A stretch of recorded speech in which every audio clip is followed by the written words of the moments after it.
It started 3 weeks ago when I first visited the old abandoned hospital on the outskirts of the city. Nobody had been there in decades. Or so I thought. The locals spoke in hushed whispers about the place, about the things that happened there, about the patients who went in and never came out the same. I should have listened to their warnings. I should have turned back when I had the chance. But curiosity is a dangerous thing.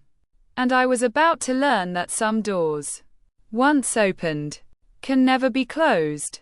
The building loomed against the darkening sky, its windows like hollow eyes staring into nothing.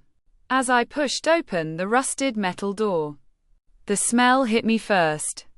Decay and antiseptic. An impossible combination that made my skin crawl. The air inside was impossibly cold, as if the building itself was breathing. My flashlight cut through the darkness, revealing peeling walls and overturned wheelchairs scattered like forgotten toys. But there was something else.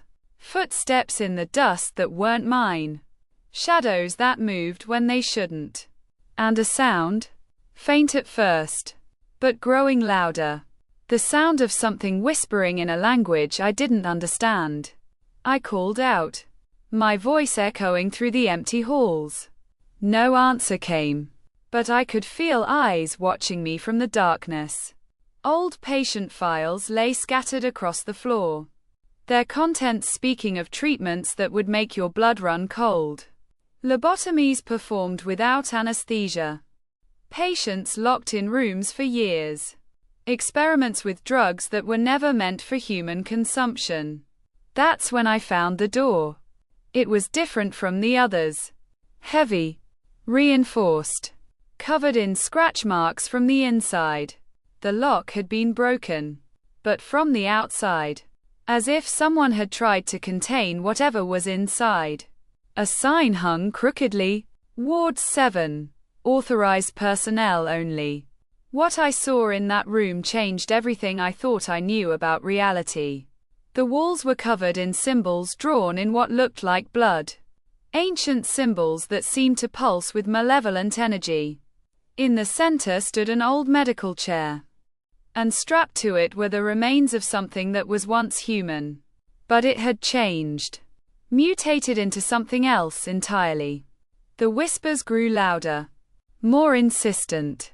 And then I heard it clearly. You've come back. We've been waiting so long. I ran. I ran faster than I ever have in my life. Through corridors that seemed to shift and change. Past rooms that shouldn't exist. Away from the thing that called my name. I burst through the front door into the night air. Gasping. My heart pounding in my chest. I thought I had escaped. I thought the nightmare was over. But as I drove home, I noticed something in my rearview mirror. A shadow. Sitting in my backseat. Watching me with hollow eyes where its face should have been. I pulled over and ran. But when I looked back at my car, there was nothing there. I told myself it was just my imagination. Just the stress of what I'd seen. But that night, as I lay in bed trying to sleep, I heard it again. Whispering. Coming from inside my closet. You let us out. Now we're part of you. Forever. The nightmare had only just begun.